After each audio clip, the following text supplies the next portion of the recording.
Could be the most pointless Saturday hodgepodge in the history of my channel. Hello and welcome back to Bookish, and welcome back to my Saturday hodgepodge, my weekly wrap-up, all things booktube, bookish, anything else I want to talk about. And I'm going to start off like I do recently by talking about recent things I've been reading. And really this is just recent things I have not been reading, because I am in a reading slump that probably began almost a week ago. In that time I have read very little, at most just a few pages a day. So just to remind you of what I'm not reading A Room with a View, even though I read the first, oh hello Zelda, even though I read the first 40, 50 pages really quickly and enjoyed it and am enjoying it, I stopped reading that. I am also not reading Tomb of Sand by Jolly Shree, which I've been reading for some time. I think I read 5 pages of that at some point in the course of the last week.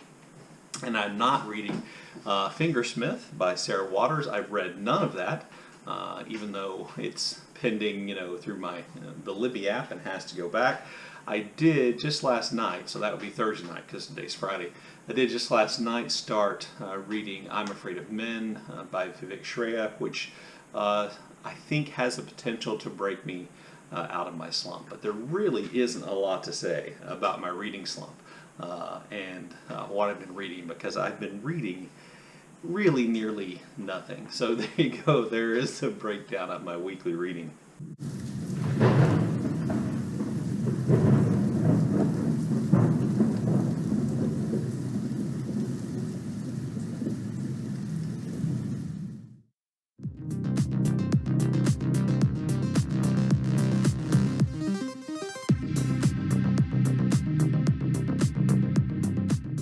So probably maybe one of the reasons why I haven't been reading, and this may just be an excuse, is that if you follow my channel, that I'm a pretty political person, and I follow politics in the United States. This has definitely been a week for politics.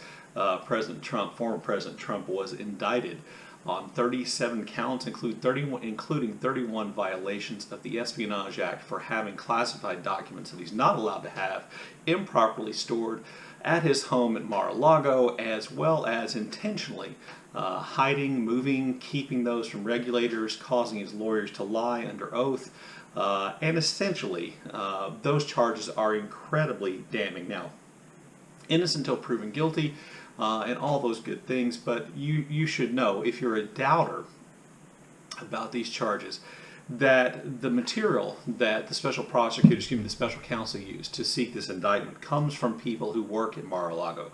They come from Trump's own lawyer statements and notes, because since Trump essentially tricked his lawyer into lying about the fact, or into lying that he had returned all the classified documents that he had when he hadn't, that broke the attorney-client privilege, and they were able to ask his lawyer things and get notes and get recordings from his lawyer. It's all, inside stuff. And on top of that, I know that there are a number of people who are fans of Donald Trump, supporters of the former president, who will say, oh, well, it's all a conspiracy, it's all the FBI planted those documents. I'll just point out that Donald Trump is not denying that he had the documents. What he's saying is that as the former president, he had the right to have those documents, which is, patently false. So I am a little curious as to know what his defense will be. I know part of what's going on in American politics related to Trump's indictment are his supporters in Congress and in the media, etc., trying to defend him by trying to distract from what's happened to Donald Trump by focusing on this kind of story of the Biden family, the Biden crime family, and the idea that Joe Biden took a bribe from Ukrainian officials and pressured them into firing somebody who was looking into his son's business there, Burisma, in Ukraine.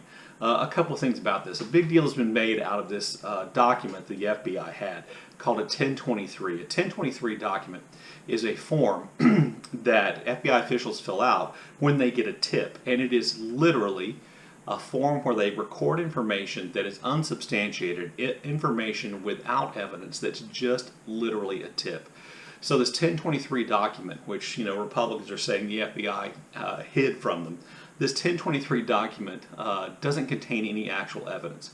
It is literally one person who either overheard or had a conversation with another person reporting that this person, or they overheard this person say that Biden had taken bribes, and that there were recordings that proved that Biden had taken bribes. The FBI doesn't have the tapes, and the FBI doesn't have the corroborating evidence. In fact, this whole 1023 thing, this whole FBI form, this whole attempt by Republicans in Congress to make Biden appear guilty of bribery and to make the FBI seem like they are protecting Biden is all just a sham.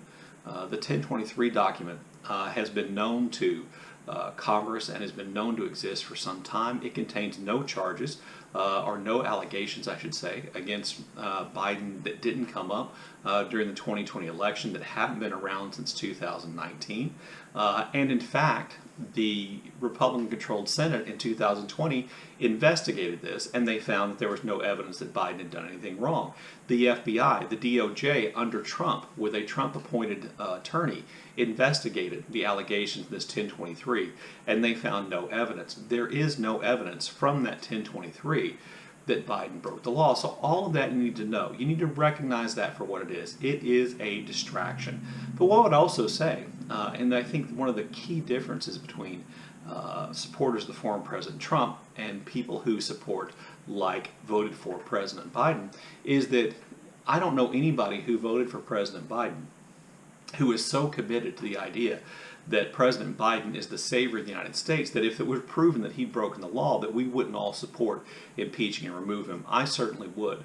And that's a big difference between, Biden voters and Trump supporters. And the other thing to keep in mind is, even if Biden was guilty of everything they say he's guilty of, his guilt does not make Donald Trump innocent. It's as simple as that. And the Biden administration is not persecuting Trump.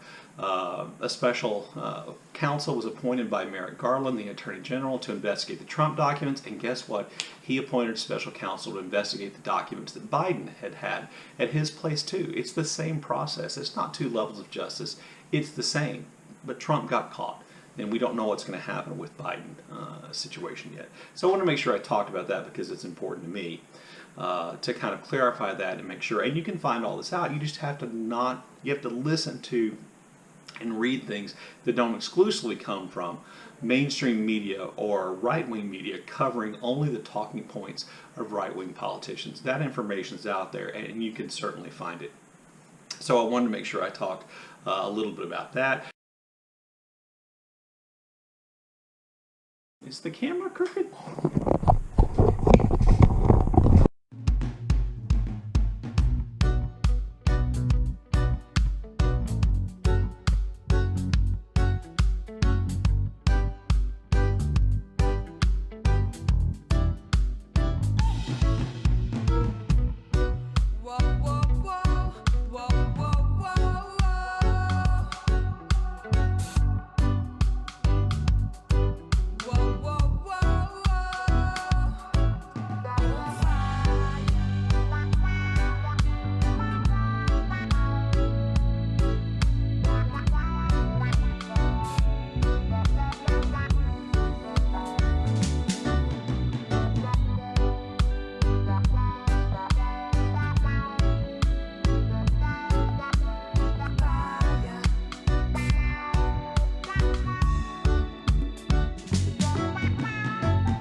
As is true with a lot of my Saturday Hodgepodge, I decided to finish up with music, but instead of finishing up with music that I like, I'm going to finish up with music that I think is bad music, but I find irresistible when it comes on, that I end up singing. So I don't want to offend anybody with the idea that this is bad music, but what I mean by bad music is music that I really don't like. But yet, it's music that I don't like, which, I find myself singing all the time. So the first song on the list is probably the most infectious. These, by the way, are not earworm songs. I don't have them in my head all the time. But when I come on the radio or I hear them, I end up singing them. The first one is Don't You Want Me Baby by Human League. I think I've mentioned this song before, but it's like one of those. It's a duet between a male and female member of the band, and you know, essentially giving two perspectives on a relationship, and I find it to be incredibly singy.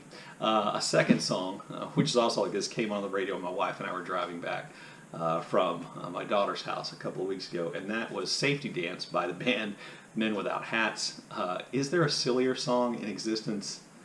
I don't know, but it's a very 1980s song, and I find myself singing that all the time. My wife and I had fun. And then I just remembered, I didn't write this down, that other Flock of Seagulls song, not Iran, but the other one. That Flock of Seagulls song I find to be incredibly catchy and toony, even though I can't remember the name of it right now. And the last one, just kind of switch things up, Friends in Low Places by Garth Brooks, also a very singy song, which I get stuck in which, you know, I have to sing whenever I hear it. Fortunately, I don't hear it very much. I'll leave a link to all those songs down below.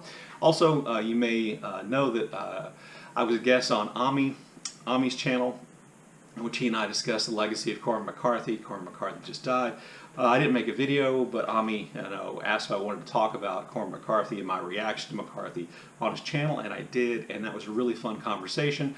I'll leave a link to it down below in case you want to hear what I had to say about Cormac McCarthy, which is not necessarily completely anything new, but you know, it's a good conversation, and great to talk to Ami and hear Ami's point of view about these things as well. Anyway, there you go. There's my Saturday Hodgepodge for this week. I look forward to your comments in the comment section below, and as always, thank you for watching.